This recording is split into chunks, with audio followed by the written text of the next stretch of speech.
Hello, everyone, and welcome back to another episode of the Challenge Recap on Silent Podcast, where we're anything but silent. We're back with our all-star crew. You all made the cut to make it to the reunion show because we know not everyone does. And we're here back with the all-star panel to talk about the challenge last episode, the reunion. So how are you, Geneva? How are you feeling? What's going on? I'm good. I can't believe we've made it to the end here. Then again, we knew that the season was going to be short in comparison to a normal challenge season, which runs forever, like half a year.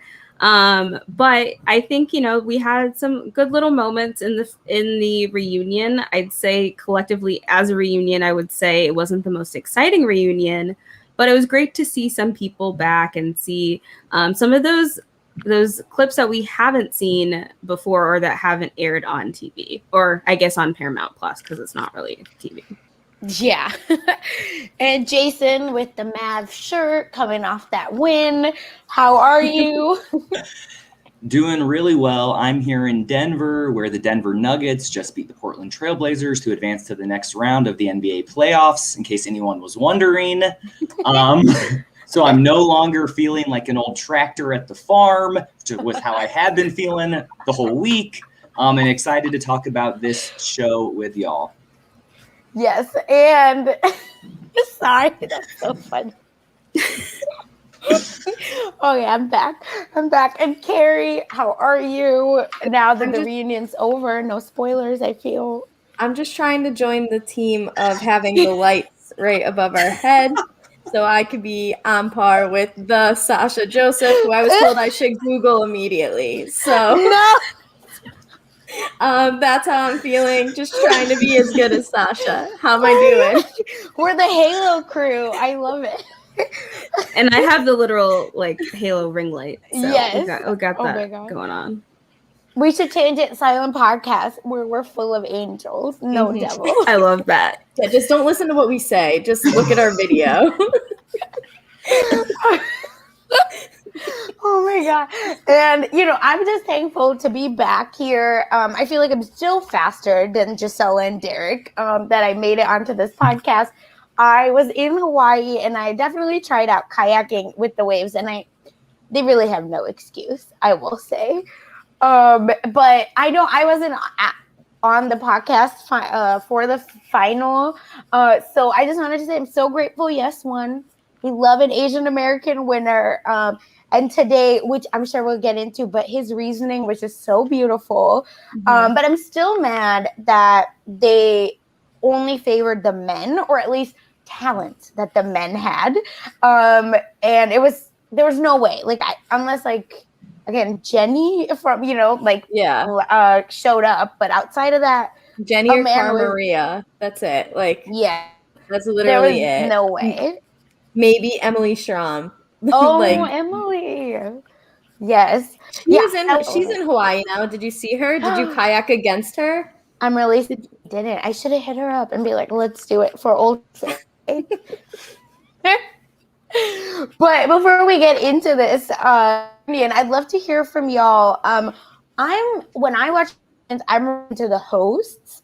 They really make or break the reunion. So what do we think about Marina and Nate, y'all? So Maria Menounos is the crush of the baseball podcast that I listen to.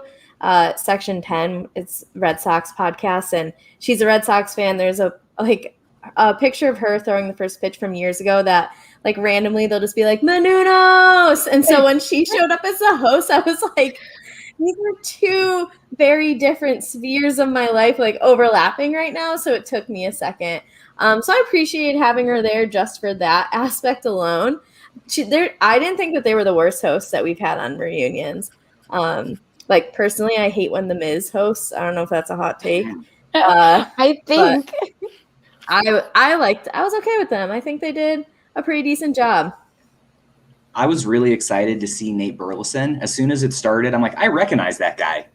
He covers football. And then I thought about, why'd they choose him? I didn't know he was a challenge fan. There's another football ESPN person who talks about the challenge on his shows and inserts it into other conversations. So I was sure it would be him, but I thought Nate Burleson really delivered. You could tell both him and Maria have seen the episodes, which we can't always say that about the hosts. And I really liked that they were joking around with the contestants as if they really knew each other, and even took some of the jokes too far.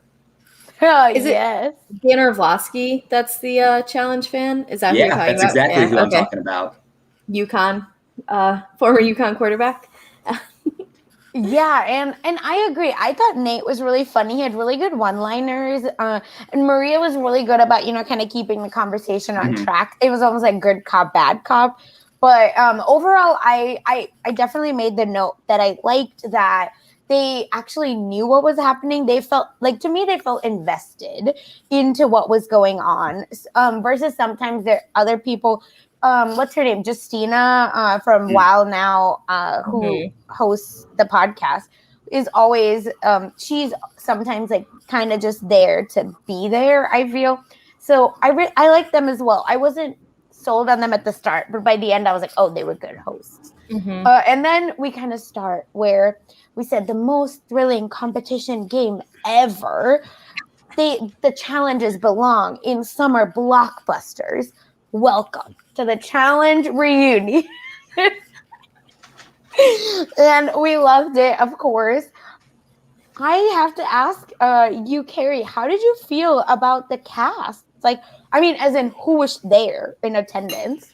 I was actually talking about this like pre-pod, and I was not 100% sold on who they asked to come back. I think we had some personalities missing. I think there's a reason Anissa wasn't there that might rhyme with Schmeezen Schmurdy 7. So just throwing that little one out there. But well, obviously we would love to see her there for the Yasella drama. Plus, she is a great narrator, and she's got jokes. She's good to have there. I didn't need Big Easy there. I don't know what he really added. I think it would have been interesting to see Alton there, but again, I don't think he adds much to it either, unless like Darrell really goes at him about the Mr. Trump thing, which we can come back to later. And so yeah, I guess it was all right. There's some people, and Kendall missing, who was arguably the best woman on the show, at least athletically, and people kept bringing her name up, and the only one to relentlessly defend her was Kellyanne, not herself. So I would love to see Kendall there as well. Yeah. What about you, Geneva? Anyone you wish that was there? Yeah, I mean, I do kind of wish that Kendall was there, because honestly, I was not a fan of hearing Kellyanne talk in place of her. And I think it does get a bit challenging though when like you have a group of people talking about somebody who's not there. And so I think maybe that's kind of where Kellyanne felt the need to defend Kendall a lot, but it just seemed a bit excessive. And I feel like the people that she was arguing with, in terms of her opinion, I feel like I was more on their side than on hers. And I think probably collectively just based off of, Kendall's response like throughout the season, but we also, I guess, didn't see a lot of how they were affected by her living style. Because I think that's what they touched on a lot in this reunion. Like a lot of people were like, I didn't mesh well with her, not just from a game perspective, but from just being around her as a person. So I think that was kind of a loss, I think, because Anissa, of course, was involved in, that stuff with Yasella. I think that would have been very important. I guess it was weird that like, I think it would have been interesting if maybe Nehemiah was there. That's what I was going to say. And so I was kind of surprised. I felt like maybe, like just his voice within that group was missing, because I feel like he was a huge integral part of the season up until he went home. But, I think it was good that it wasn't just solely people in the finale and, like Beth came back and stuff like that. But I do feel like, there could have been a couple more voices that I wish were there. But I think overall they did a decent job bringing, I think, people who were like relevant to the season. Mm-hmm. Yeah. And what about you, Jason? I agree with what Geneva said about Nehemiah. I also wish from an entertainment standpoint, Tech would have been there, as well as Trishelle and Katie. I would have loved to see if they have made amends or if they would have had a blow up. I think Trishelle lives for moments at the reunion. Yeah, Trishelle was my pick to come back. I really wanted Trishelle. I also was like, where's Anissa? Like, this is her bread and butter. Like, I feel like she could have figured it out both. Like, because I'm assuming she's on the next season of the challenge. So I was just like, that could have been a good, like, the drama would have been really good because I think she is one to go toe-to-toe with Yasella. But outside of that, I don't know. Everyone seemed to be backing down. Also, my girl Arissa, I know MTV wouldn't have called her back, but oh my gosh, she would have been so funny. Like, to drag them, like, I didn't realize how much I liked her exit speech until I saw it again, and I was like, no, I want to play this forever, like, in my life. It's an iconic speech. Yeah, as Derek said. And then, Nitro. Wow. That was perfection. Did you just get my dog to bark? I have headphones in. That's crazy. Are you? I was like, we have a wire on my dog? I don't understand. Do you have? No, I'm not.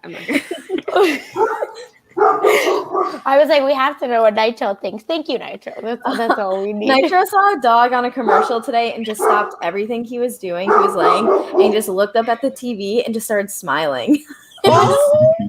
So my roommate rewound the commercial and put it back on for him. It was funny. It was cute. That's so sweet. So oh my god, Nitro wanted more dogs on the reunion. I think that's what the consensus is. Yeah, I understand.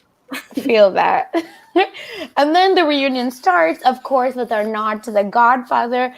I will say, I don't know if y'all agree or disagree. They weren't really going to Mark as much as the edit, like in the whole show did.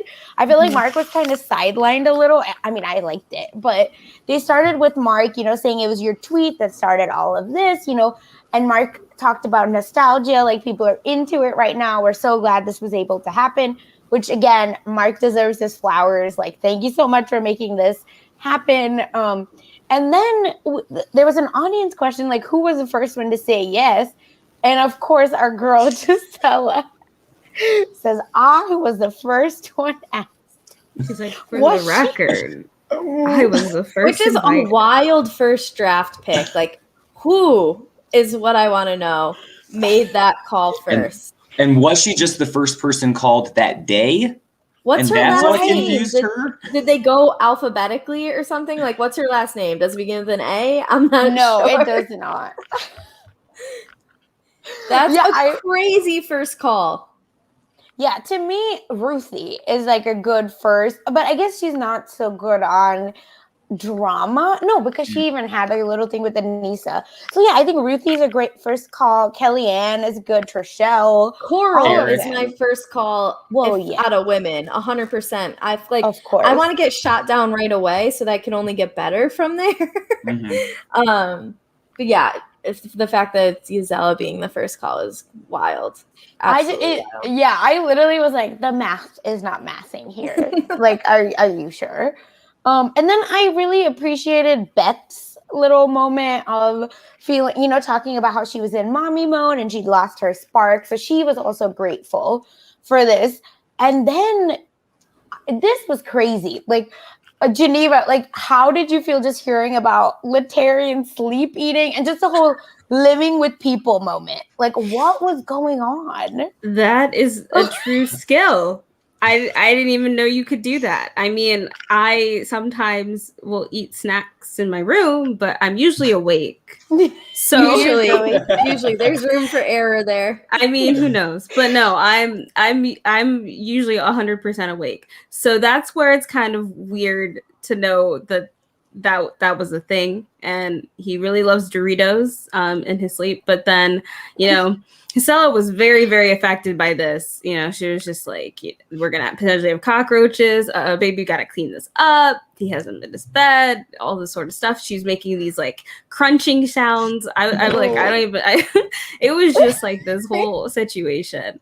But yeah, I think it was very interesting because I think even though there weren't a lot of huge, I think, revealing moments in this reunion, there were a lot of call out moments. Yes. And Yasella called out Laterian, but Laterian wasn't even there to say anything. But we saw the tape, so we know what happened. I love when she was like, I would stay up because I didn't want him to choke. I honestly, and maybe that makes me a bad person, but like, I would not even have thought of that this person could choke. What's the weirdest thing any of you have done in your sleep? Talk. That's it? I feel like that would be you guys are lame.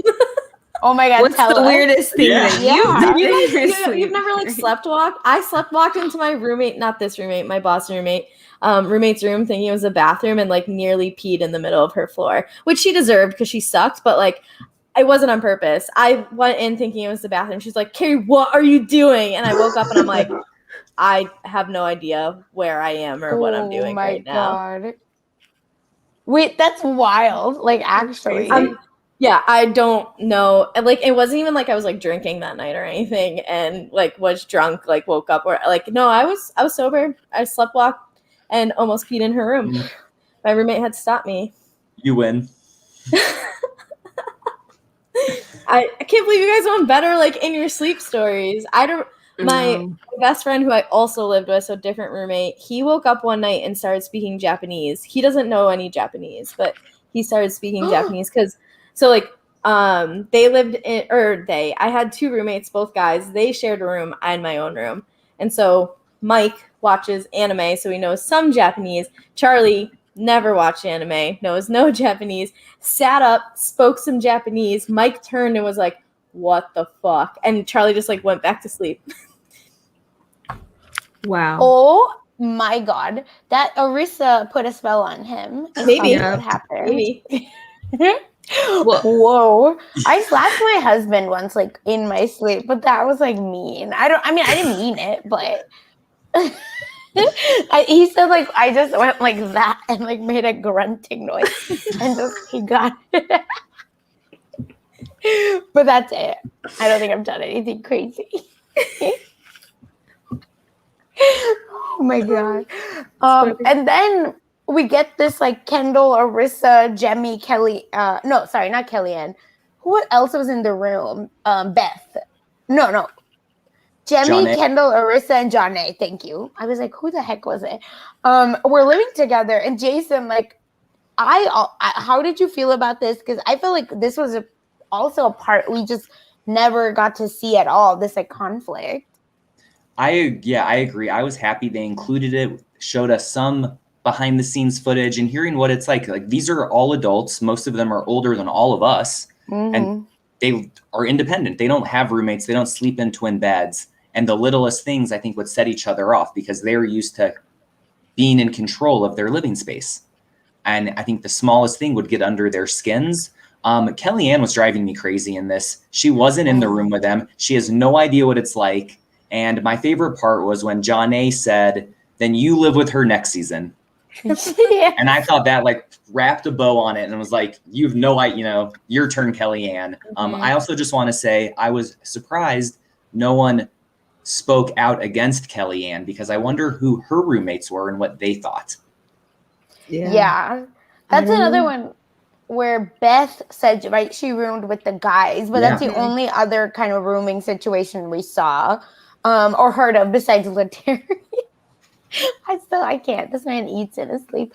But no, I agree. Kellyanne was getting very irritating. Like I actually put, why do you keep saying she's smart? What does that have to do with anything? Because they're not even talking about her game. They're just talking about her like as a person and living around her and being around her. And she's like, she's really smart. She does really well, even in the mental game. It's like, we're not talking about the game. Do you think something was brought up earlier? And so that's why she was like backtracking, but we just didn't see what was brought up earlier. Because they filmed so much more than 45 minutes of a reunion. They probably have 3 or 4 hours at least to pick and choose from. That maybe something was said earlier, and that's why. I don't know. Well, Darrell was saying this is more of a mental game, or maybe that was later. But yeah, I think that was later, actually. I just see it in my notes. But anyway, yeah, so I'm assuming somehow the mental game got brought up, because I do remember that we would get those cut scenes of Kendall being like, oh, another challenge that I have to pack up and get ready. And I don't remember. Probably one version of her roommates was always in the closet door with her.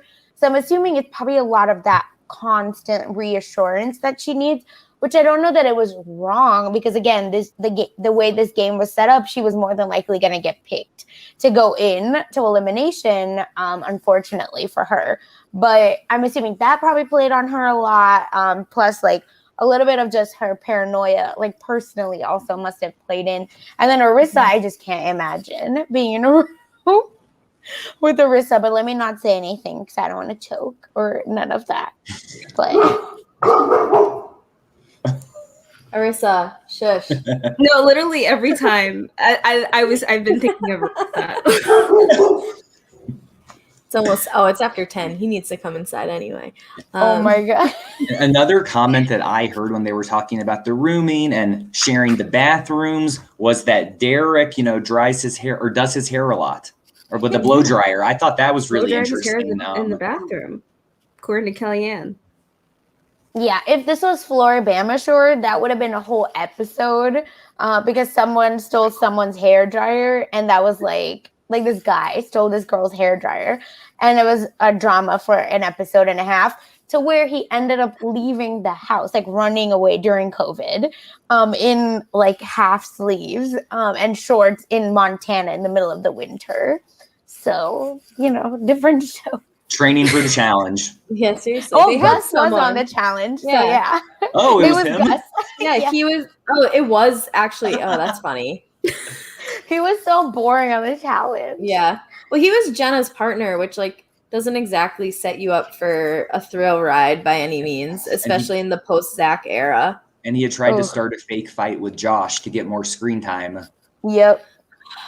Yeah, I mean, that was definitely at him. Oh, sorry. Oh my. Yeah, but can Gus do the math equations? My God. You don't need to know the answer to badger him. Just make up numbers.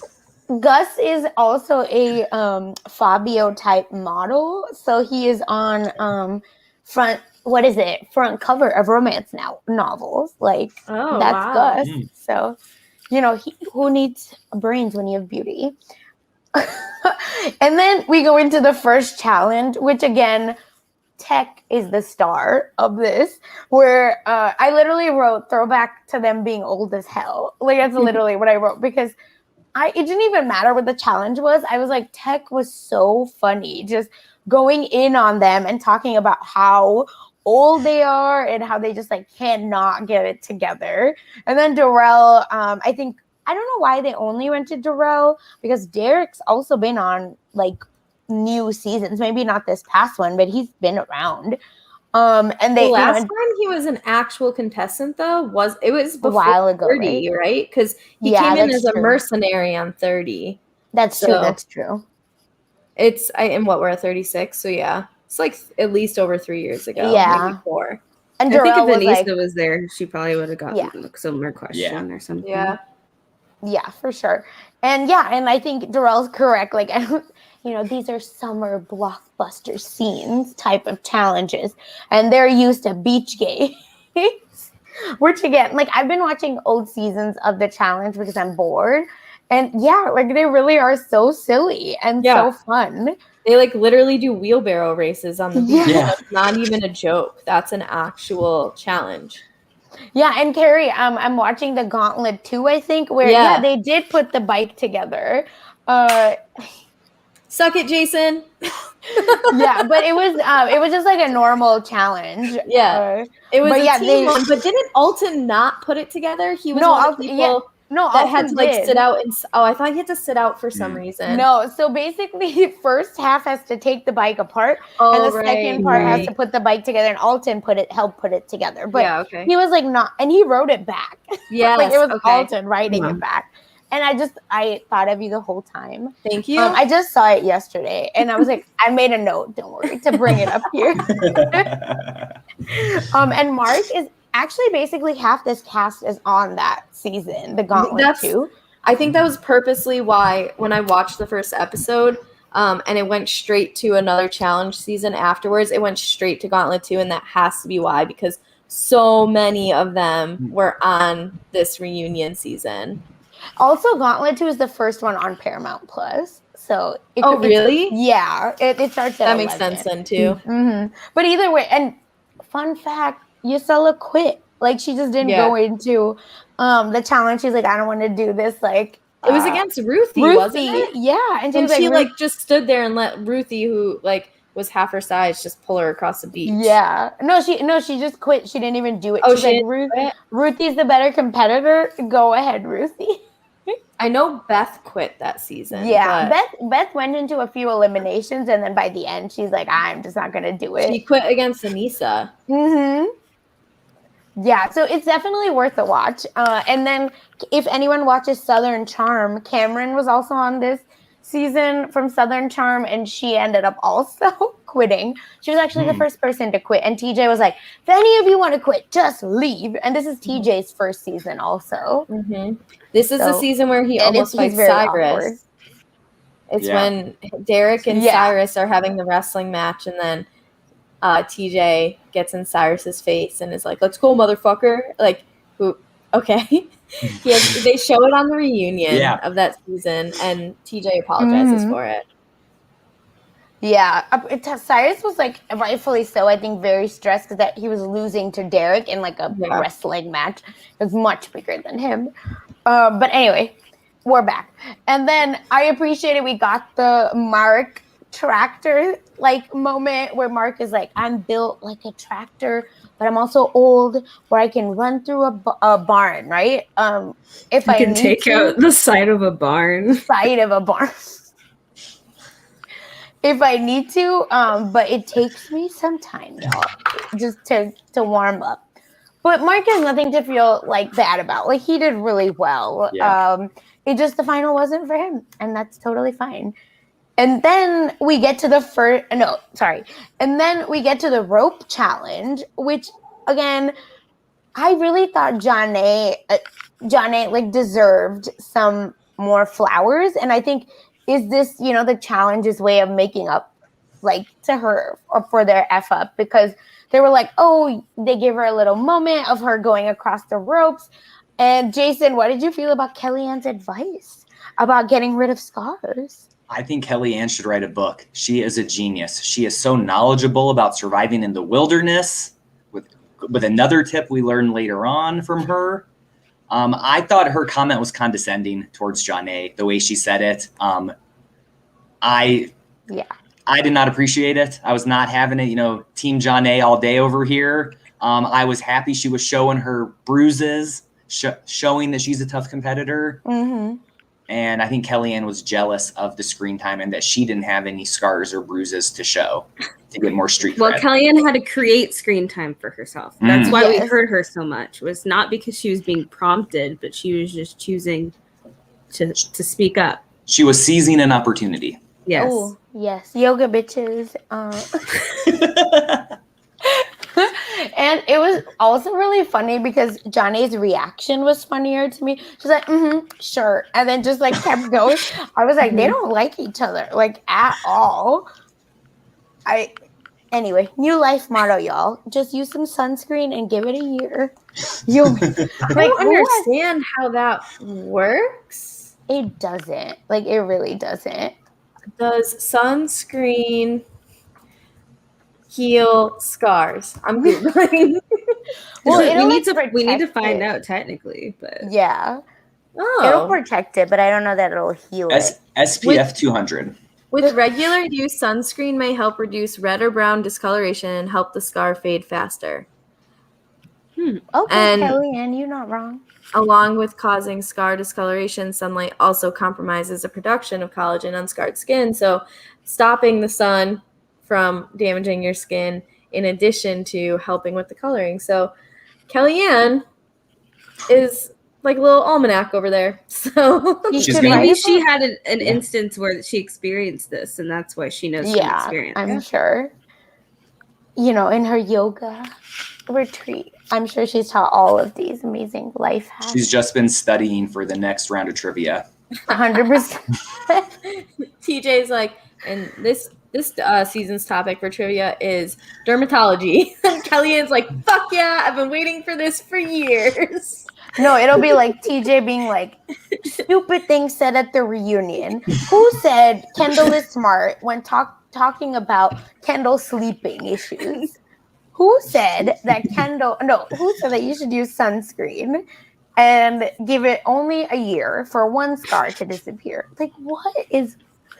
Anyway, which goes into the trivia challenge. I didn't realize how heated this was going to get. It was very weird. Like, Kendall like walked onto the platform like she was wrong. And I loved Yasella just saying Kendall's scatterbrained under pressure, and that's why we're here. And she deserved, to get voted in, and that's on that. And then Jemmy, right, started talking about how Kendall, which I didn't know this, I don't know if y'all did, that Kendall apparently has been trying to get on the show forever. I didn't know that either. Yeah, has been tweeting about getting on the show. So she should know better, which again, Jemmy stays dragging people. I was here for it. Do they say I all love these it. things if Kendall's there? Jemmy I would. think Jemmy would. I think she would. Yeah, I guess. I don't know. I just think that I don't know. That would have been harsh if they were treated her that. I think that also would have just shown some of Kendall's points of why she was so uncomfortable. It's like, well, this is what I dealt with every day, how people treated me. Yeah, I just wondered what it would have been like if she had been there, if it had been that harsh or severe. Mhm. And that's why I feel like Kellyanne, in a sense, because Kendall wasn't there to defend herself, felt the need to defend her, which I understand from that perspective, because it's like if you're talking about someone and they're not there, it's, especially in such a negative way, it can be kind of a really bad situation. But I think just the issues is that the things that she was defending her for, it was just not as defendable. Mm-hmm. And they just weren't the things that she was bringing up as counter arguments weren't things that really connected to what people were talking about. So I think that's what the issue was with Kellyanne's remarks. The one thing I didn't understand about Yasella's thing was when she's she's scatterbrained. I can't have someone like that here playing, because it's don't you want someone who can't mentally handle the final running against you in the final?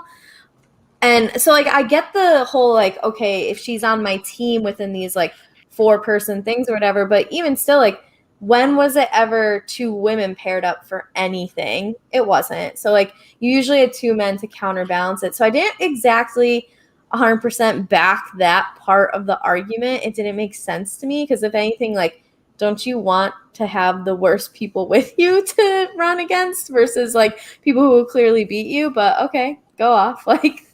If that's what you're thinking. Well, we know, right, the thinking, not even thinking, the gameplay of this season with Latarian and Cyrus volunteering themselves basically to go in. No one's the brightest tool. That's also such old school gameplay. It was pretty common for the person who clearly did the worst to just be all right, it's my turn, I suck today. I feel they haven't really gotten into the new seasons of it doesn't matter if you suck, just avoid the elimination. Hell yeah. And then again, I understood what Yasella was trying to say, where she said, take the armor down. This is we don't want to be so harsh with you. That's not our, that's not the way we want to do things, all of that. And then, but again, Kellyanne, you don't need to defend her on that. She was wrong. And that's why I appreciated Jemmy just saying, listen, it was a popularity contest at that point. She messed up, and here we are. That's it. And I again. But wait, Kellyanne didn't know her colors. She's allowed to have her opinion, right, guys? Come on. I don't even. What was she referencing about not knowing her colors? I think she was just trying to say that like she gets scatterbrained sometimes too when she gets nervous, and so like people shouldn't be putting down Kendall for getting scatterbrained. But did Kellyanne mess up her colors once at some point during this season? She said she did. We just didn't see it or don't remember. She said she mixed them together, even though she knows what colors are. Yeah, see, like I just didn't understand. She's just saying matter of fact. The reference of like, I don't like. Why are you mentioning mixing up colors? I didn't understand. I was very lost at that argument. Listen, when you're a ride or die, you go down. If the train's going off the cliff, you go down with it, is what you need to understand, I think. And then we get our first glimpse of Yasella and Alton, because she says, you know, if anyone says anything about Alton, like it's a wrap, and I'm going to defend him. And then, Carrie, we get that little comment from Darrell, the Mr. Trump, which I didn't understand. So can you like walk us through if you know anything? I know anymore. Okay, great. So the one thing I was talking about before the podcast was like, when I tweeted the three of you the picture of the two of them kissing or whatever, I did have this thought of like, yo, camo and an American hat is very Trumpy. Like, it is super Trumpish. And then like mere hours later, I'm watching the reunion and Darrell's like, oh yeah, Mr. Trump. And I'm like, oh shit, is Alton a Republican?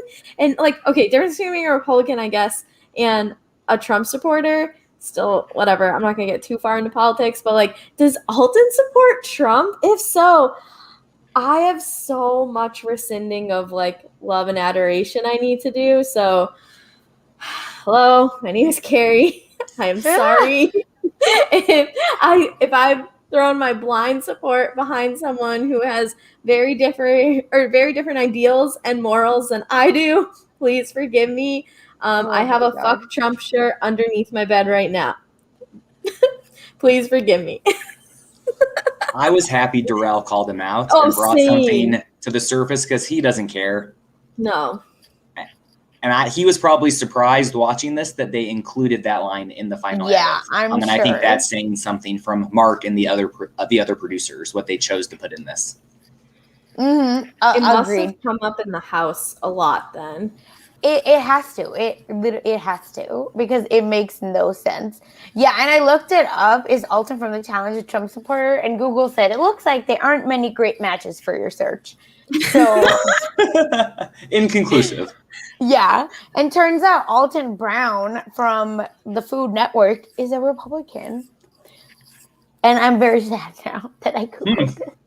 But he said he hates Trump, but is a Republican. Bless his heart.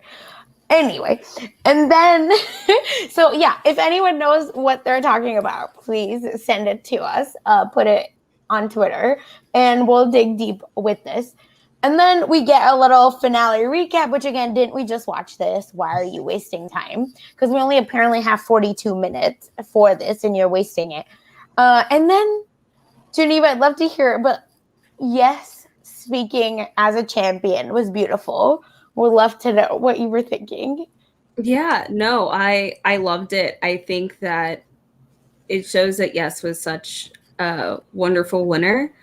Just not only because of, I think just generally how humble he tends to be. Like, oh, sure, he had some fun like towards the end of the season, but I feel like winning had such a higher purpose for him in terms of like what he wants to do with the money, not only to, you know, support his family, but acknowledging, for example, like the, you know, tribal lands in which his like home is on and paying reparations to that tribe. I think that that's like, you know, a huge statement. And I think that's one thing that too, that I think I've just been really appreciating recently within the media, and we even saw it on like Big Brother Canada with like Arissa, like with land acknowledgement, and seeing that more, because I think, you know, sometimes, especially I've seen some politicians recently, you tend to forget that, you know, Native Americans were here first, and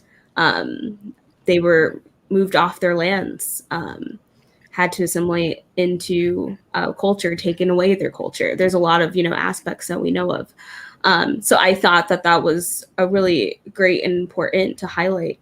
And just in general, I think he brought up a lot of, important movements and what people represent and what people came there to represent. And I think that's really great, where we saw a lot of, I think especially on the challenge, we tend to see, but even more so, a lot of representation, a lot of people from a variety of backgrounds, and who have different causes or different things that they support. And I think also it was very fitting in, Asian American Pacific Islander month that we had. Yes, what? So that was super exciting too. But yeah, no, overall, I loved what he had to say, and I was very happy for him. Yeah, especially when we have had no Asian, I think, male real world contestant. So it's really beautiful to see him. We should totally try to get him on and maybe do like an interview with him. But it was so beautiful to see again, because I don't know that Asian Americans usually are the ones that speak in this way and that, take up this activist space, at least on TV. Like, I know they exist, we exist. But on TV, I think it's never really shown in that way. So it was just really beautiful again to see it.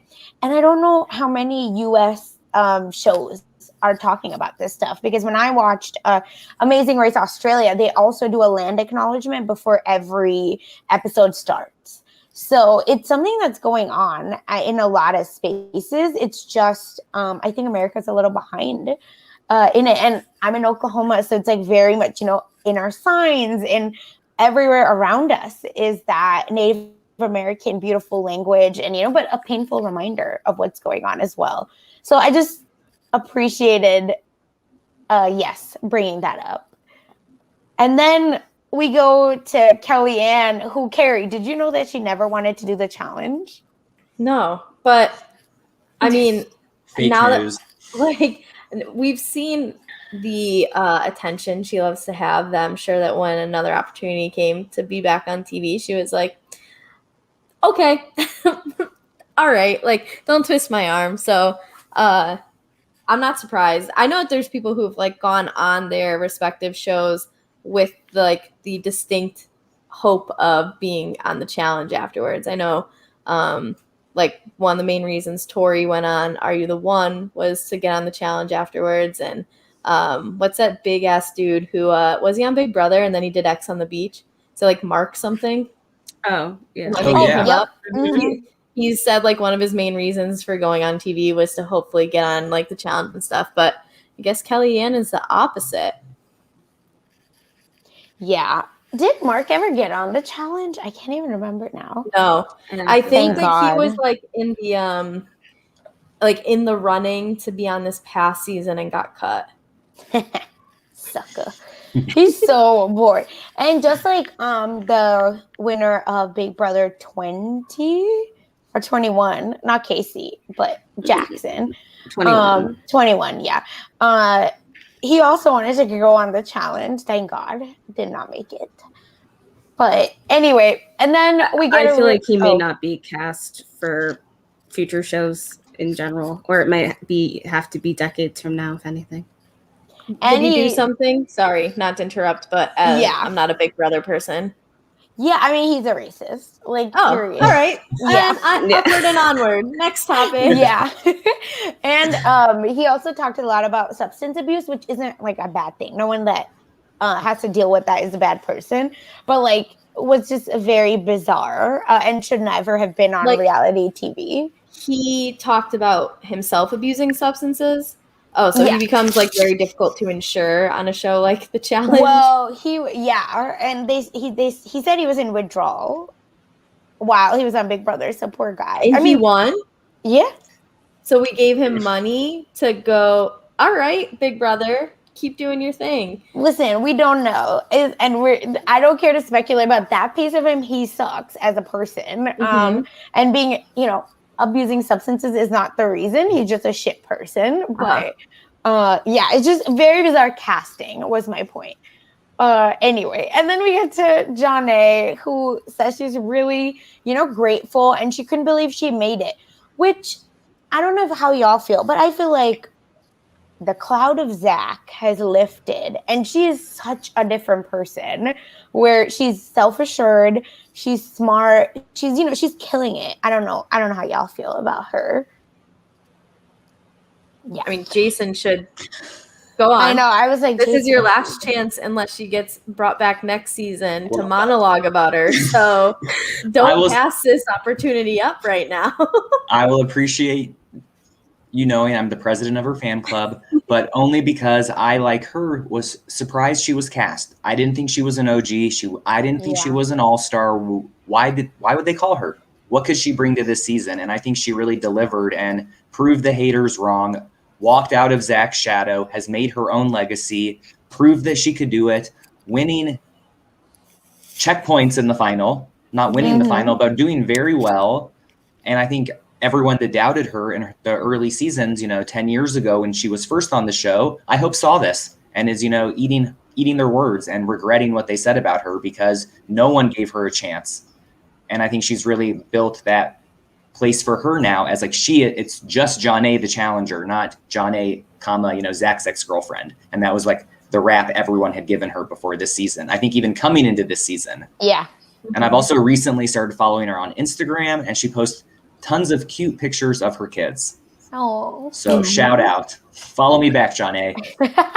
Message her. Tell her that you love her and get her on this podcast. Oh my God, do it. I'm sure, no, I hope yeah, she doesn't I go back know what and you're listen to saying. this part, but I'm sure that there's not too many other podcasts that's like, Janae, we need you to, after the final has premiered, you're our number one choice. I know. Please. Listen, she was a dark horse. We really believed. Dude, I picked her at the end. I'm like, oh my God, I have to say this out loud. If a woman wins, it's going to be Janae. But to be fair, she tied for first in women points. She did. 100%. She did. She tied for first in women points. So. She has the scars to prove it. Mm-hmm. Yes. But she's going to put sunscreen on. She'll be fine. It'll be in fine. a year. She'll be fine. Yes. Oh my God. Could you imagine that being a scene on season 2 of her putting the sunscreen on her scars and having a conversation about it? The only way it's better is Kellyanne is putting the sunscreen on her scars for her. I'm so dead. And they're roommates. Yes, they have to live together with Kendall. It's the three of them in a room. Oh my God. Dude, MTV, just contact me for ideas. I'm giving you too much free shit right now. My Venmo is the same as my username right there. So yeah, let her be a PA. We love it. Yeah, I don't need give me one of those credits that scrolls by real fast at the end. I'm fine. A couple of dollars. Supplement Nitro's summer fun. That's all I need. Agreed. And then we feel which get into kind of the meat, not meat, but the big pieces. Now we're getting into the conflict part of the challenge reunion. So, Yasella talks a little bit about how she was nervous, but at least she didn't coast. At least she didn't coast. She fought for her spot, and then calls out other people saying they took the easy way out because if the shoe fits, lace it. Has anyone heard the rest of that phrase? Because this is the first time I heard it. So thank you, Yasella, for that. And, and she's talking about everyone that didn't go into a elimination coasted there. So would love to first hear, Geneva, your thoughts on coasters. Is that what floaters are? Big brother talk. I wouldn't say so. In terms of coasters versus floaters, I think they're two different things. So I would agree more with the assessment of coasters rather than floaters because I don't really feel I don't know. I feel it's harder to float in the challenge, I'd say. Mm-hmm. I mean, because no one really has much power individually, and it's not for it's not like if you had an HOH or someone who had a POV or something. But anyway, so I wouldn't say that there are any floaters in this season. I would say that there are coasters, but I also agree with Jemmy in the sense that, if you're playing a great social game at the end of the day, then you're not going to go into elimination. I found it quite ridiculous that people were literally volunteering to go into elimination. I'm like, why would you risk yourself going home when you can avoid elimination and have an easy ticket to the final? Now, I feel like I can understand why, like, you know, Yasella was like, there are people essentially like, yes, he never went in and then he won. Like, Yeah. you know, it's just kind of, it's so like, arguably I could understand that idea of, oh, there are people who didn't really have to prove themselves or do anything really to get to the final. But a huge part of this is the politics and the social game. So if you're able to keep yourself out of elimination, then you are playing the game and you are proving yourself in one way. But I feel like it seems like the challenge has this huge emphasis on, I need to go down and fight, you know, to prove myself, what, you know, that sort of thing. Right. So for me, I, you know, was hoping to see more people go in. Like, I really wanted to see, like, you know, Ruthie in there. They're like, you know, like I wanted to see Yes in there. There are people that I wanted to see in there that I didn't see in there. But like, I didn't need to see Kendall in there as many times. Like, I think she had proved, you know, like I wish we kind of saw more of a rotation, or we had more episodes to get the opportunity to see more people in there. So that's kind of my personal opinion on the situation. I also think that this game was set up to favor the weaker players making the final. And because once you got past the single eliminations where the loser comes down, then the house votes someone in, once it especially became like, okay, you pick someone to be your partner, you're not going to pick a shitty person to be your partner. So first, at the first stage, you have people trying to throw the stronger ones in so they don't have to go against them. And then you have the people pulling the stronger ones in because they don't want to lose. So like people like Kendall having to go in multiple times, like this is not set up for someone like her to be successful unless she can run through 3 eliminations, which, to be fair, like she was in 3 eliminations. There was like 6 total. The fact that she was in, or maybe what, there was 7 actually, because there was 9 episodes. So there was 7 eliminations. Yeah. Like, and one of them, there was a quit. Like she was in just under half of them. That's nuts. And so it's set up for, especially I think, the strong women more than anything to really, really, really have to fight their way there. And it lets other people coast by who you don't want as your partner in elimination. So big easy. Yeah. Like it's, so if that's a point, like you have to fault the way the game is made in this situation to an extent, because otherwise, like, you're ignoring one of the biggest factors why some people coasted there and others didn't. And I know some people don't necessarily like the gold skull concept, but I prefer something like that, or some sort of incentive for you to want to go in, because otherwise it's just like, okay, I'm going to avoid it. I'm going to avoid going in, because really there's no really benefit of going in. I mean, I don't really see one, unless you just were like, I want to prove. Yeah, I just want to prove that I'm better than so-and-so. That's all I'm seeing. And yeah, Yasella went in not because she's like, I volunteer as tribute. It's because you lost a challenge. You were forced in there. Like, if she wasn't forced in there, there's no way in that last elimination she's like, you know what? I don't want to skate by. Put me in this so I can prove I earned my spot in the final. There's absolutely no way she does that. So it's so like results oriented and basically hypocritical. Like that whole argument, I was really like just kind of rolling my eyes during it, because they were ignoring so many just like blatantly obvious details that allowed the game and the eliminations and the people who were and were not in them to happen the way they did. But you know what's interesting though is that one main coaster in this game that she was trying to get into elimination ended up winning the game because her so-called friend lied to her face. And so I mean, it in a sense, it does make an impact. So I feel like maybe that's why this affected her more. But again, I feel like the way this game was formatted, I don't think that there's really a huge issue with coasting. But it's just like, I feel like with the challenge, it seems like there's this emphasis of people showing what they're made of. but they didn't really give any element of a twist to kind of give these players that incentive to want to go in, which I think would have been maybe more compelling TV. So I think that was probably an issue with how MTV decided to format the season. Plus, Well, it was always rookies that had to earn their stripes. No one here is a rookie. Exactly. So you lose that whole trope of earning your stripes. They've all been there. They've all done that. So then now, like, what's your go-to reasoning for having to go into an elimination? Yeah, it's like you don't have friends. Because, like, that's the thing, too, is like... Jemmy was like, Kendall was the biggest loser. That's why she had to go in. Like, she essentially said that. Yeah. And I was surprised they didn't talk more about Derek in this conversation because he didn't go into eliminations. He didn't win any challenges, but I certainly would not call him a coaster. No. I think he coasted through the game. And like, was Yasella complaining about that when they were paired up on the kayak? Like, you haven't proven yourself enough. You're coasting through. That's why we're, and I thought it was very bizarre. And I thought Yes handled himself very well. He had a strategy. He implemented it. It worked. He was able to avoid eliminations and make breakfast for everyone, and it worked. And like, that's not coasting. It was very strategic.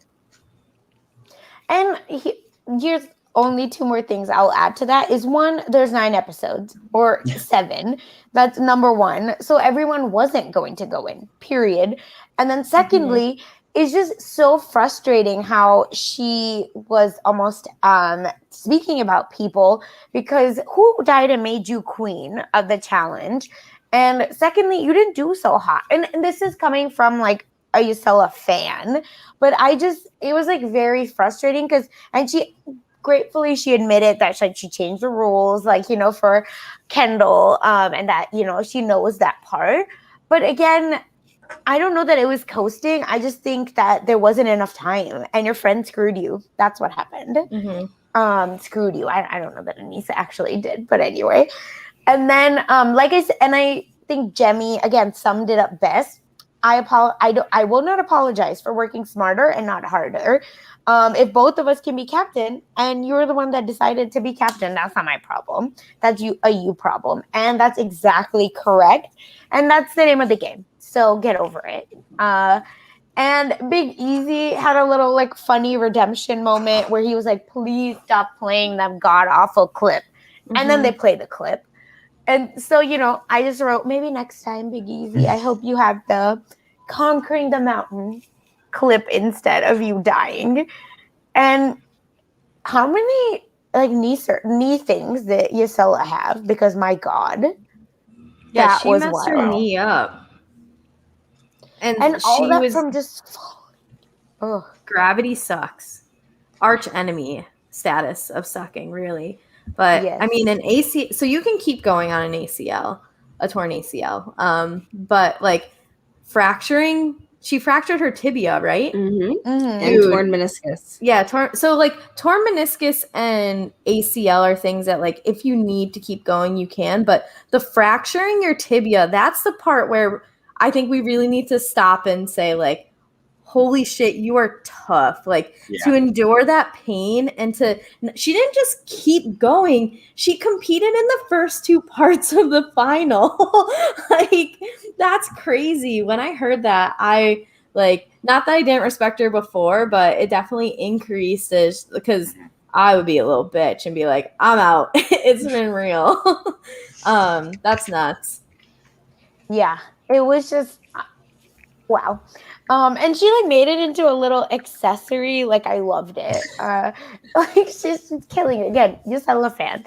And I also like the way the 2 Big Easy and Yasella interacted, where I didn't realize how much she was riding or dying for him. Like where she was just like, even if I wasn't gonna make it, Big Easy needed to make it. So I'll do what I need to, which I was like, oh my God, like ride or die. For real. I mean, her knee was definitely dying. So. Oh my God. Perfect. And then we go into Katie versus Trishelle, which this is where I was frustrated. Both of them weren't there. Why can't y'all video call them in? Like, that Right? is bizarre. I literally just have written it in all caps, like, neither are there, because Yasella even, like, again, why is Yasella speaking for them? I know this is an MTV thing. This is not a her thing. But like Nate, I think, right, asked her to kind of tell us what happened. And she even said, who was there? Can they explain it? And Jemmy really tries. But again, it was very messy. And like, I don't know that there was anything new that came out of it, except that Trishelle tried to quit.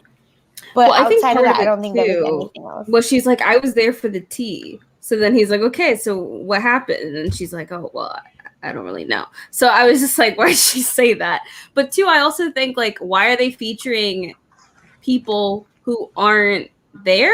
Not saying that they're not, like, I feel like that was, of course, like, an important fight. I guess it happened in the season, but it just seems weird to focus on in this short 43-minute finale, like reunion special, if they're not even there to talk about it. And you're having people who were kind of there, kind of knew the story to talk about it.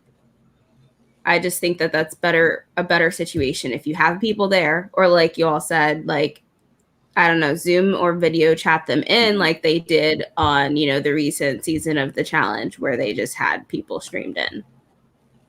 Yeah, no, Go ahead, Jason. I was just going to say, I think they really had to have a segment featuring Trishelle because she's such a big name. And that was really the only thing that she did that was memorable.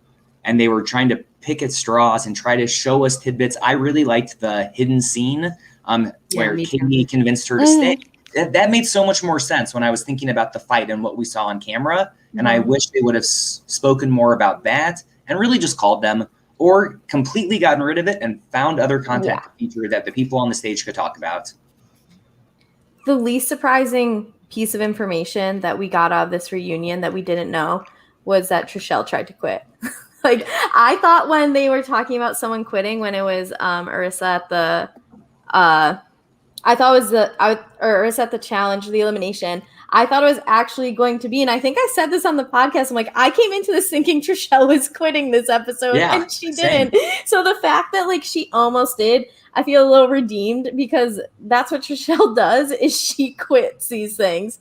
And the second thing is, I wonder, and again, I don't know anything, but I just wonder is if they wouldn't show up because they were afraid that MTV was going to pull a fast one on them and have the other one show up, because they're like former bridesmaids that now are no longer friends.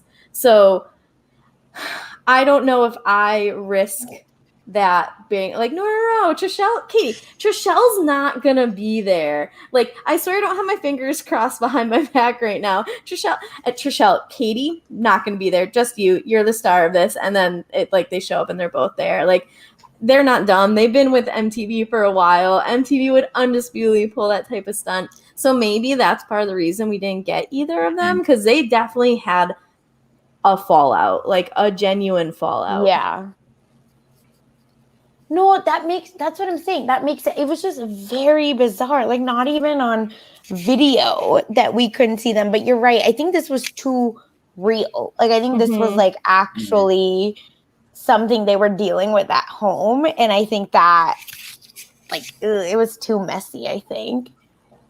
Which is just sad. And I hope that they can I don't know. I just feel like it's just really sad that a real friendship got messed up over what? Like the challenge? Like, come on.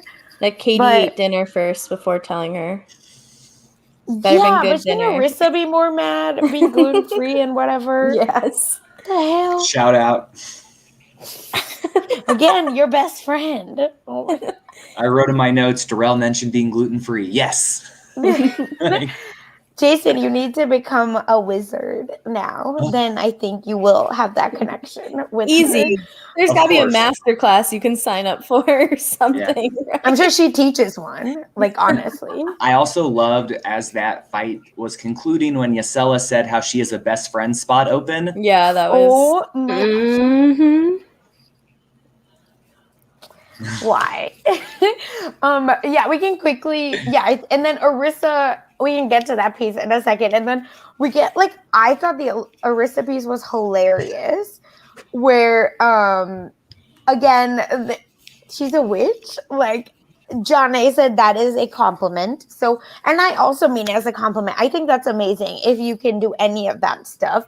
But the lights going off when anyone spoke about her, especially in a negative light, haha, literally. And the Darrell part was so funny that he started choking when he started talking to his wife about Arissa. The thing is, like, I can 100% see Darrell, like, genuinely believing that, too. Like, there's no other explanation for this.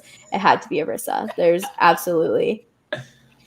Do you think she was, like, saying stuff in the house where everyone was like, yeah, you probably do some magic? Yeah.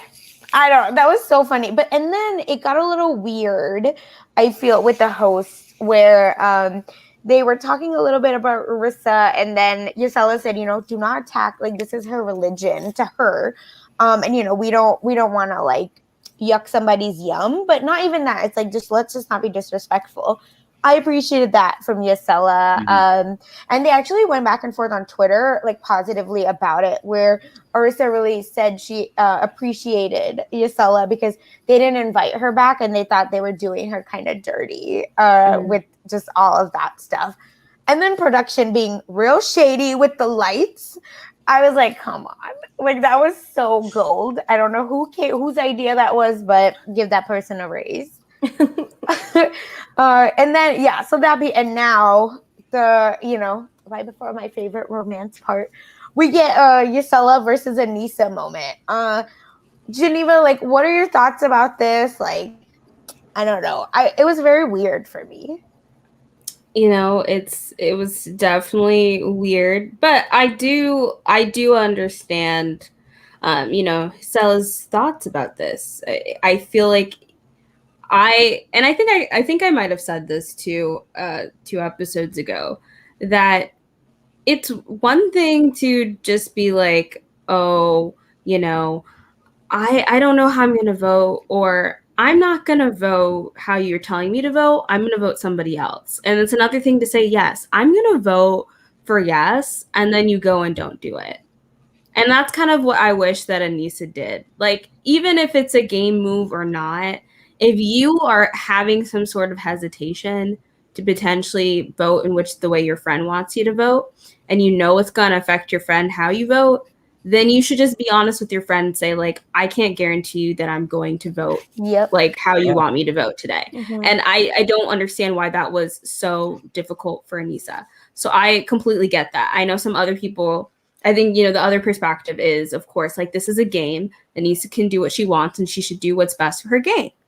But I think this is the challenge that comes from playing with close friends. You have to realize that you're playing 2 different games at once. You're not only playing the challenge, but you're also playing with relationships. You're playing with emotions. Yeah. And so you have to realize that what you do is going to affect other people in a whole nother level than it would affect someone that you don't know or that is a stranger. So that's where you have to realize, okay, if I'm going to make this move or I'm going to vote against my best friend or my so-called best friend, I'm going to be straight up with my best friend and tell them, hey, I'm probably not going to vote the way you want me to, but I just wanted to give you a heads up so you're not blindsided. And that's what I would have preferred that she did. Yeah. And Jason, as a resident Derek expert, I feel, he, jumped in a little and then got shut down. So how, I don't know, what do you think about Derek's piece? Again, kind of trying to jump in and be relevant a little.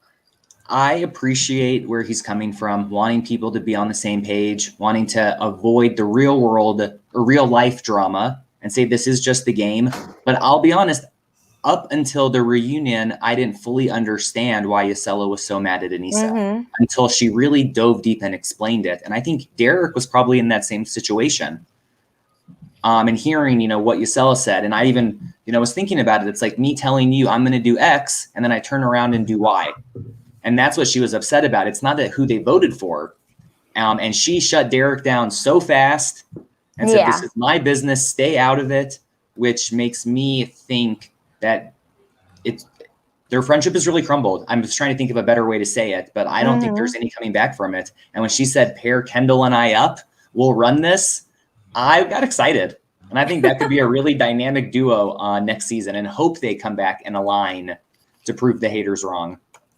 Yeah, I think so too. And I also agree with you that I was very much against Yasella, and now I think I was like, okay, I think you're just really struggling to, find some kind of moment. And I feel like Yasella doesn't act like her shit doesn't stink. She's very much like, yeah, I know, like, I have different standards, and I know that, I'm not like holding everyone necessarily similarly, but at least she's honest. And I think that's what I'd want in a friend anyway. And I don't know that I feel like Jemmy said, like, I wouldn't vote against my friend, or at least I think I would tell my friend.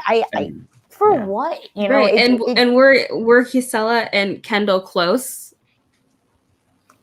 Not that I know of. So like that's different, in the game when you're dealing with people that you're not aligned with or you're not really friends with, then you're going to just do whatever it takes. And she acknowledged that, and I appreciate that, because it is, in a sense, it can be a double standard, but it's also like the relationships are different. You have a friendship that's been going on for so long versus someone that you don't really have that sort of a connection with. So you're going to throw them under the bus, to get yourself further in the game, because that's just how it happens. Yep. And I thought you did such a good job of explaining that, Geneva, that like the challenge is different from so many other reality TV shows because, and this is one of the reasons I love the challenge, is we get to see these story arcs, the character arcs, the relationships develop, crumble, whatever it may be. And that you do have to take that in consideration. Like you take a guy like Wes. Wes has so many friends in the challenge world that especially in the outside of the game, that would do anything for him. And they get to the house and they know that Wes is going to stab him in the back. They know he's and like I think Nani recently was like, I love you in real life, but in this house, I hate you. And so it's like navigating that. If you can't draw that line in the sand and say like, I don't care what you do in here, but outside of here, I've got your back 100%. Like Yasella's not that person. You cannot do that to her. And Anissa, as one of her so-called best friends, should know that about her. Like you can't have your cake and eat it too in this situation with this friendship. If you had done that to someone like maybe like a Darrell, a Derek, a Mark Long, who I think they would kind of see it more. I think they're more like gamers, but Yasella, that's not it. That's not her. She's like, she was doing her own like straight and narrow path for the most part of like her like moral compass. You can't fuck her over that way. She's not the person you can do that to. So I think that was like a really great point, and to like make the distinction that you have the game, but that social dynamic of the relationships before and the relationships after, because now there's season 2. Like we could potentially get a rival season in like 4 or 5 seasons. You know what I mean? Like we go from Yasella and Anissa being best friends season 1 to being paired up in season 5 rivals. Cannot wait. I'm ready for that one, please. Yeah, and then to end that rivals conversation, she now trusts Kendall more than she does Anissa, which is also another wild moment. But I can see why. I think Kendall's also a pretty straight shooter. Like she's not like shady in any way. Like she's just what you see is what you get with Kendall. I can't wait for Yasella and Alton on exes. Oh my God, yes. Not exes, please. I need them. No, wait, he's a Trump supporter. Okay, if he's a Trump supporter, then no. But if he isn't, then I want them together. I did a little research while we were talking about something that I didn't get to watch on the reunion because I think like the custodian came in to clean the room and I was talking to her. But there's a lot of people being like, I don't know, but we definitely heard we definitely heard Darrell say it twice. So it also, someone listed like these people have been like outspoken about being against Trump, which was Darrell, Jemmy, yes. They said maybe Kellyanne and Beth. Those were like the big 5 names that like are very outspoken against Trump. So I think especially that we know it was Darrell that said it. I'm guessing Darrell's not one to run his mouth unless there's truth to it. Yeah. He's not. He's a shit stir if he has the spoon to do it. He's not going to use his hand. You know what I mean? Like if he's got the means, he will. And so I kind of believe it. Yeah, I see what you're saying. Oh, sad. Which gets us to our next segment, which I feel like I was waiting for. I don't know about y'all, but the bedroom cardio segment, aka the romances. So we can start with Anissa and Laterian because that was the most boring one. Any surprises for y'all that they are not together? I was surprised that they kissed. Oh, that they kissed when Laterian got eliminated, because for me, I was like, oh, he just kind of bounced and didn't even say anything to Anissa. Like, they're not happening. So, what are over under on these two? I heard Anissa sent him a box of Cooler Ranch Doritos. Is this true? Ooh, I'm just kidding. so I made that up entirely. That would be cute. That would be cute, but that'd For be you, funny. you can't hold me in your sleep, so hold these Doritos instead. Oh my god, I'm too busy working wish. that challenge grind every season. I'm here. That'd be so funny. I love Darrell shipping them. He's saying they're the perfect couple. I think he was just joking, like trying not to laugh when he was saying that. Yes. They're the perfect couple in the challenge house. I hope we see them on the X's season. They could probably win. Latarian's very athletic. And then Fair. Derek's like, no, we're not going to see them go past the challenge house. He's like, but I still think they would be a good fit. I really like them, but they're so weird. Like, I just would never put these two together. So it's so funny. Oh my god. And then Jemmy and Nehemiah, which again, allegedly they didn't hook up, which Yeah, Jimmy said they didn't even kiss. I'm sorry. Never mind. I'm not going to say this out loud. That would put me in a compromising situation. So I'm just surprised. That's all. I was more surprised about Jemmy and Tech. Yeah. Okay. Yes. That actually was I'm like, that's okay. I didn't expect that. Tech is funny. Like, I mean, Tech is so funny. Like, I live for his confessionals, but is that why? Maybe. Yeah, that's a weird one. Like, Nehemiah is fine. Like, oh my god. So I understand, but very weird. And then Jemmy seems pretty embarrassed by all of it, but and then thankfully she said she was honest about Tech, because then they cut to her not hooking up, but being cuddly with Tech. So that was just again worth a good reunion fun moment. Like, that's kind of what I want to see in a reunion. And then my girl Beth, what the hell is you doing? Because she starts talking about how she's living through her daughter. And then what? Tenderoni would make like the perfect son-in-law. And then it was like, don't you agree, Mark? I was like, what? I thought it was so funny. And then Mark was like, wait, what? Oh yeah, I still have to play by this. Got it. And that's why, like, it at least proved that, like, Beth definitely had a thing for Nehemiah. I don't know. It was very weird. But again, I was like, so you want your son-in-law? Got it. Is literally what I wrote in my notes, because what? But also, we also learned that Jemmy doesn't really date men on reality TV. She dates real men. No shade to them. But I mean, I can understand that she probably wants to separate like her TV life from like, you know, her real life. So that does make sense. Her, like, one of the reasons I think she was even brought onto the challenge is because they wanted Knight on the challenge. Yeah. And so, I mean, with Knight passing away and everything, I could also see that as being a reason to stay away from men in the same field. Yeah. So I get that as well. Yeah, and unfortunately, obviously, her and Knight were very turbulent. So that's a nice way to describe it. Yeah. It's so sad. And then we get to what I feel like I've been waiting for this whole damn reunion. But Yasella and Alton. Nate had, again, the best one-liner. Why do you look so uncomfortable now? Because you weren't uncomfortable there. And then Yasella just keeps saying they're friends, and then they're going to stay friends. And he's not. This is where I'm like, you were real boss.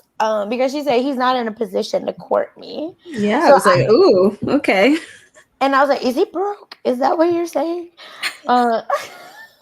I I think they mean That's not literal right. position. Yeah, I like, think No, I think he geographic, mean like right? like literally not in like they're not in the distance, like they're too far long distance that like he would not be in a position to devote time and devotion to prioritizing a relationship with, and pursuing her. That's what I think literally was meant there. It was just so funny.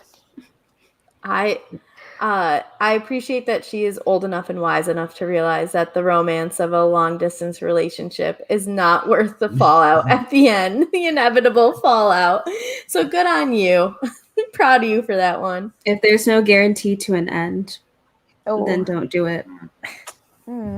But hopefully circumstances change and they're able to be on the same coast. Where do they live? I think Yasella lives on the west coast. I'm gonna guess Florida and California. Oh, Florida you think for Alton's Alton. a Florida man? No, Yasella's from Florida. Oh, really? Yeah. They called her Tampa earlier in the season, didn't Oh, they? okay. I mean, Wasn't that her probably. nickname? Yeah. She was saying I live out Right here, on. so I just assumed the it's shot in LA. That's why. Oh. But I don't know. Who knows? Very weird also that Alton wasn't there, at least for this. But she tweeted that they didn't invite him. So yikes. They probably didn't find him to be captivating TV. Yeah. And Yasella, like she would have spoken anyway for the both of them. So I get that too. And then we got that weird people thought he was married. And Maria Menounos actually asked him, yes. I thought he was married. I said Yeah. that earlier in the season when I was like, I Googled high and low to figure out if he was. So I was also with Yasella on that one that I thought he was married. I love that she was like, no, he came into my room at 2 a.m. And I was like, no, you're married. Get out of here. Like, and then I found out a few days later he wasn't married. I'm like, why didn't he say that in the moment? Why did it take 3 days? They were too busy making out. That's why. Oh. No, I'm just kidding. I don't know. Well, why I wouldn't think so, but. And then Kellyanne again shows up, pops up, and says, and they talk about his baby mom and who he's close to. But then she said the way that Alton talks about his baby mother seems like they are still together or they're very much in love. My Veronica. Yeah. Which, like, messy. If you're not with someone and you're like claiming ownership over them still with the word my as like maybe little as it may seem, it still is very powerful to people who are hearing it. Maybe it doesn't have the same effect on Veronica as it may have in the past, but if I heard someone saying like my name here, like I'm assuming that there's some sort of partnership happening. According to the challenge wiki, Alton is from San Diego, California, and Yasella is from Tampa. Jason. I read Kellyanne's book. It was all in there. Was it a bestseller? No, I got the only copy. Oh, okay. Oh, just you mean a private showing just for you? Wow, we love it. And get her on the podcast too. Please, oh my gosh, she would be so fun. She would say yes in a minute. She would, but I don't know if I could handle her, if I'm being honest. But she's like great. She'd be great TV. And again, and also Alton is like really not on social media. Every time Yasella posts him, she's like, I took his permission, and then calls him Mountain Man all the time. Yeah, because people are like, does he have socials? And she's like, no. Yeah, at least that's what she said on Twitter. So that's been a like common thing about him the whole time. Like getting him back was kind of big because he's so not connected to this world at all. Yeah, I mean, I hope he comes back for the regular challenge also because I think he would do well. But then again, he kind of fiddled out in like extreme. Like not challenge moments, extreme physical moments. So we'll see.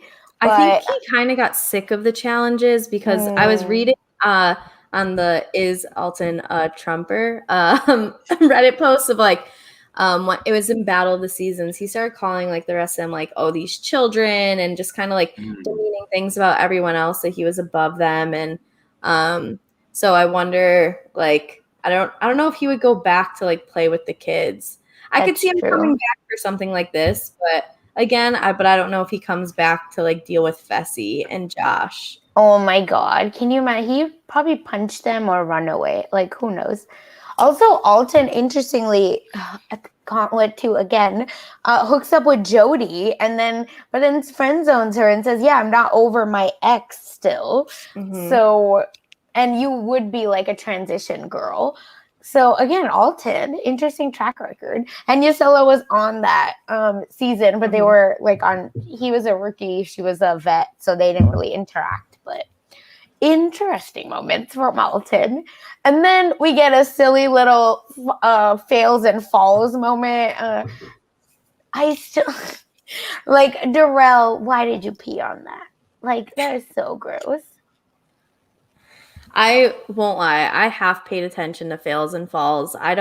This type of stuff like doesn't usually entertain me unless it's something like they're doing something so regular and something incredibly crazy happens. Otherwise, it's like, I mean, everyone falls on this shit. Like literally half of the challenges, it's you falling from something. So what could possibly be in this? Yeah.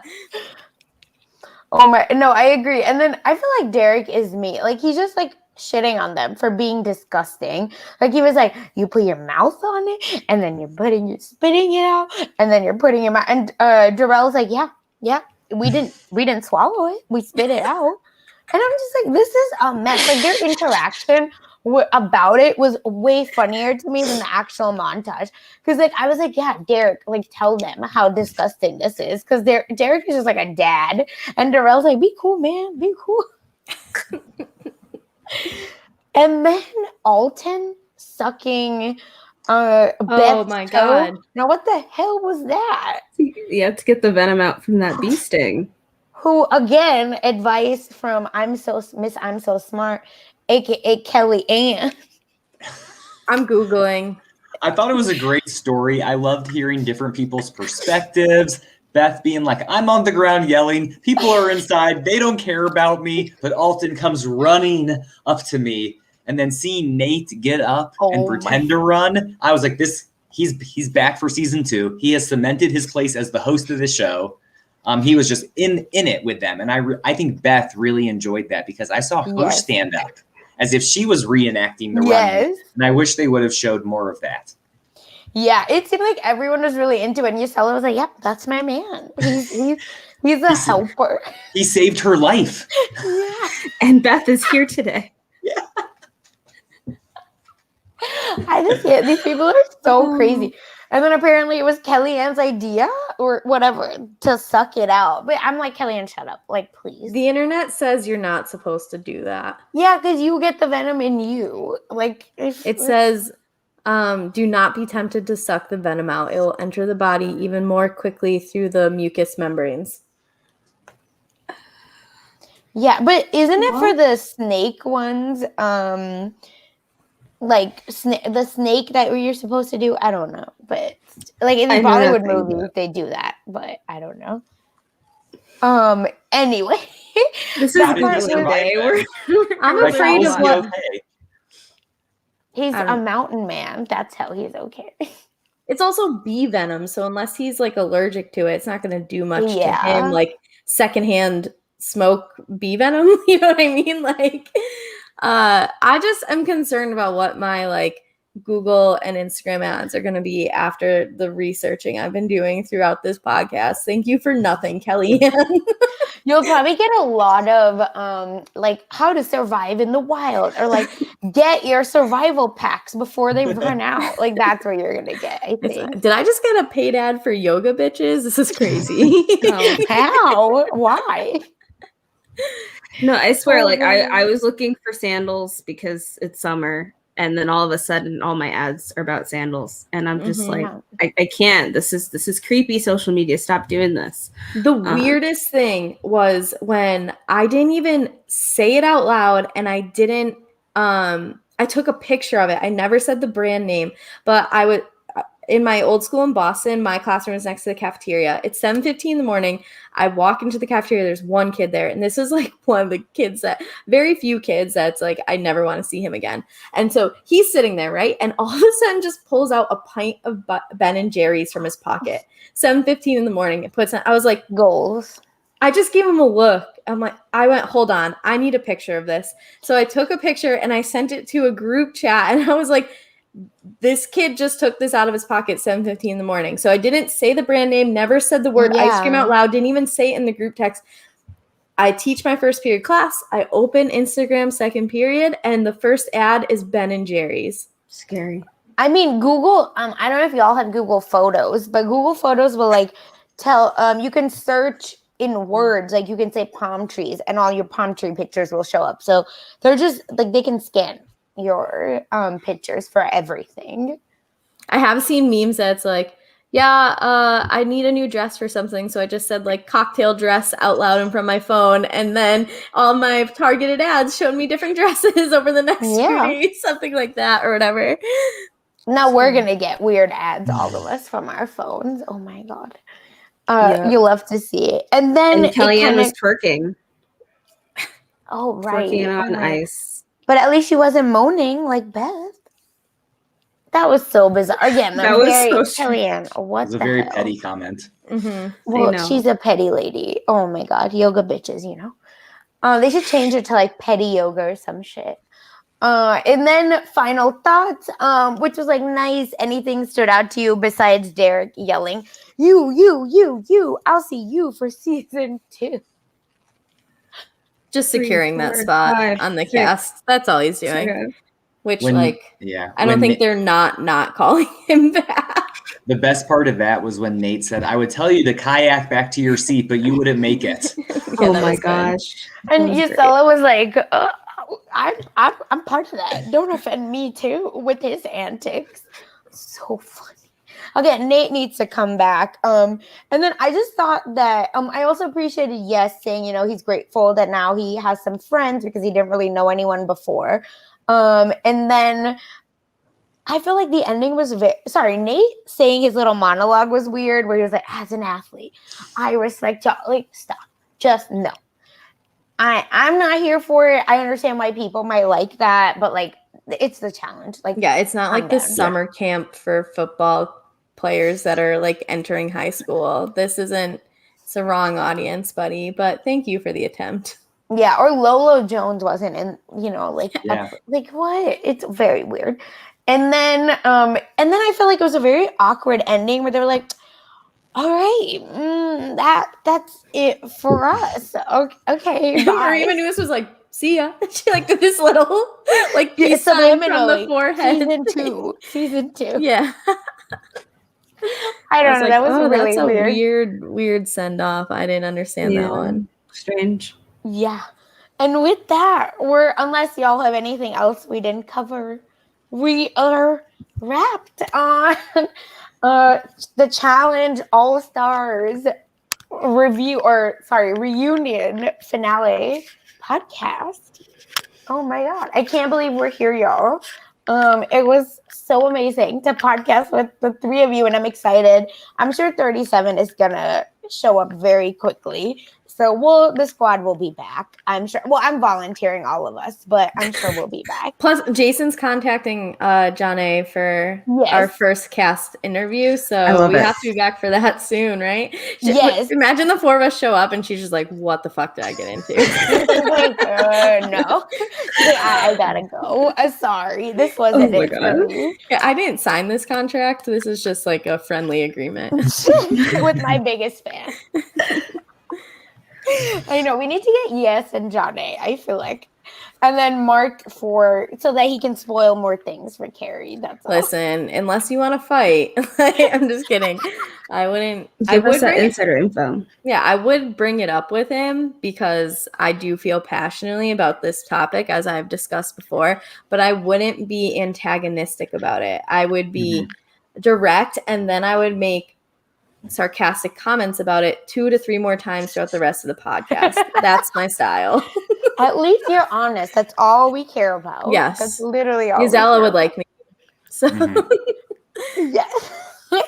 And then I wonder, since we don't have Jason's threat list anymore, Jason, do you have a list of anyone who you want back? Maybe. Ooh, it's a great question. Something I hadn't thought about. I think we should definitely have Yes back. They better bring him back. They don't usually invite the champions back on, so I hope Well, they only bring the women. Yeah. Oh, yeah. No, only the women. They were invited. I really want to see Jemmye come back also. Oh, yeah. She really brought it. I was very surprised how much she brought it this season compared to when she was on that X on the Peak show. Mm-hmm. I also want to advocate to bring Beth back. She might not be able to like compete as physically, but she was wonderful. I would love to see her back on our screen more consistently. Kit, hope her kids say yes. Let mom go and do this again because we saw them on the season. We know who they are.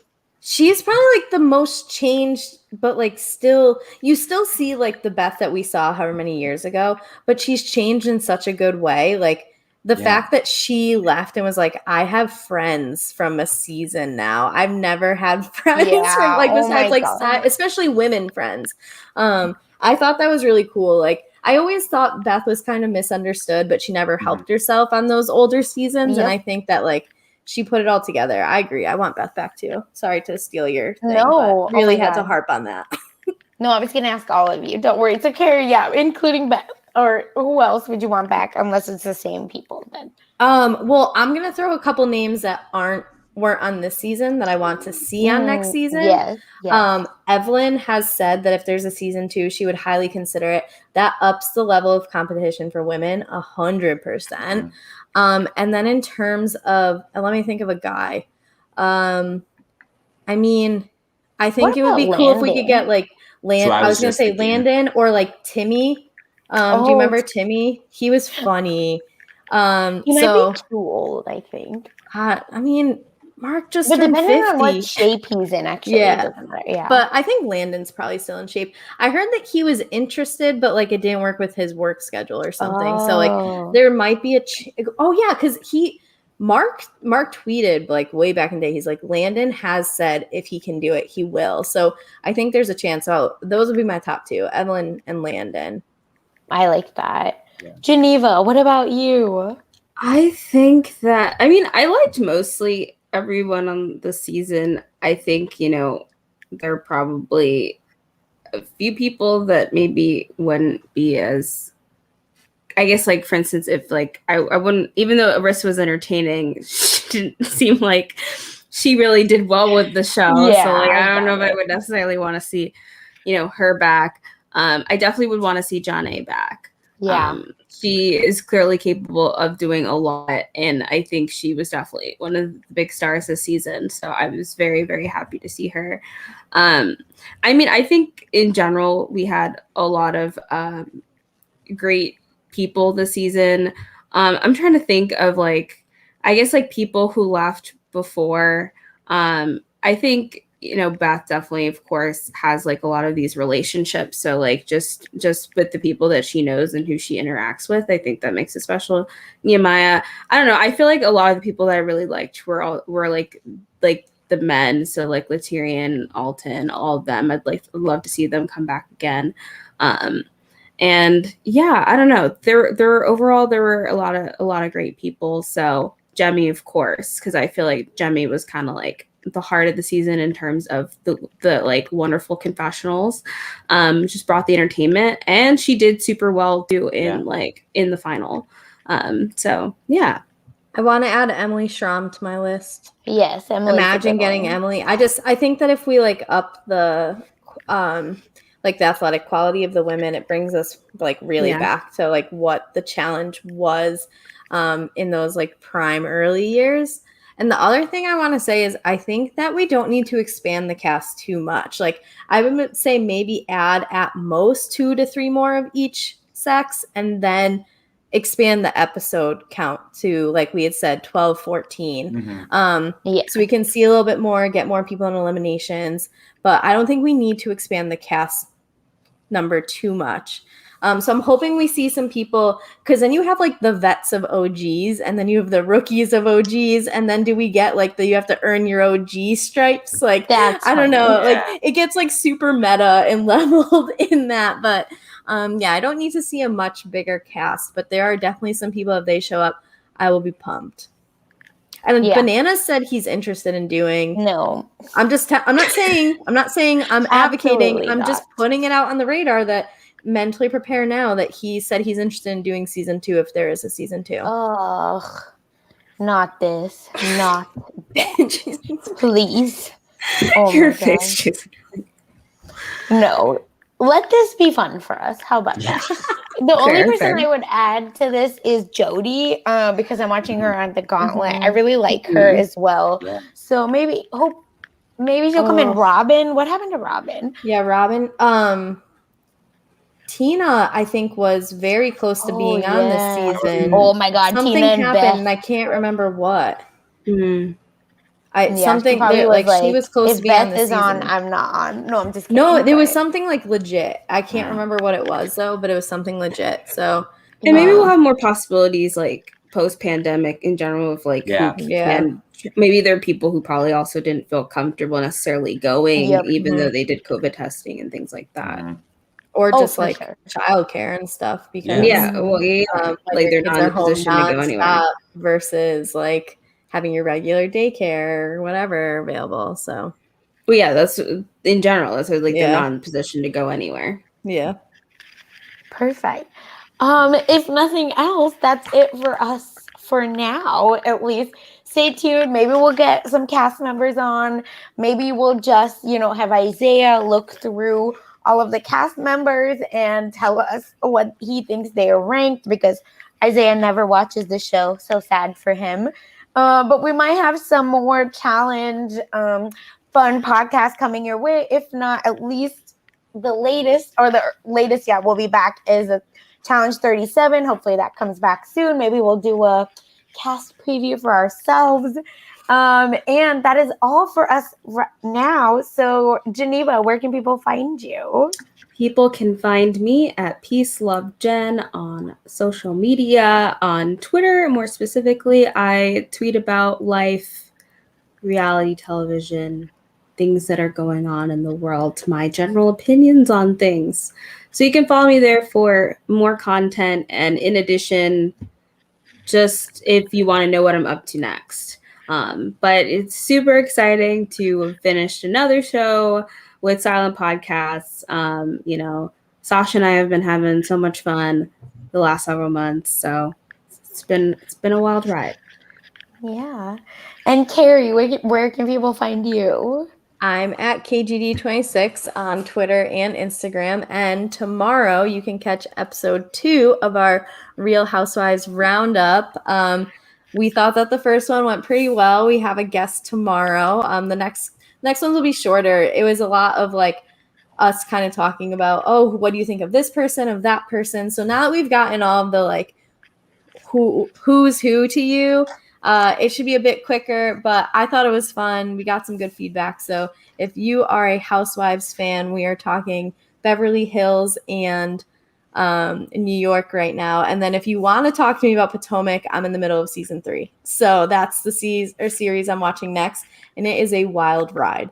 So yeah, follow me on KGD26 and you can listen to me talk whenever I decide to on Silent Podcasts.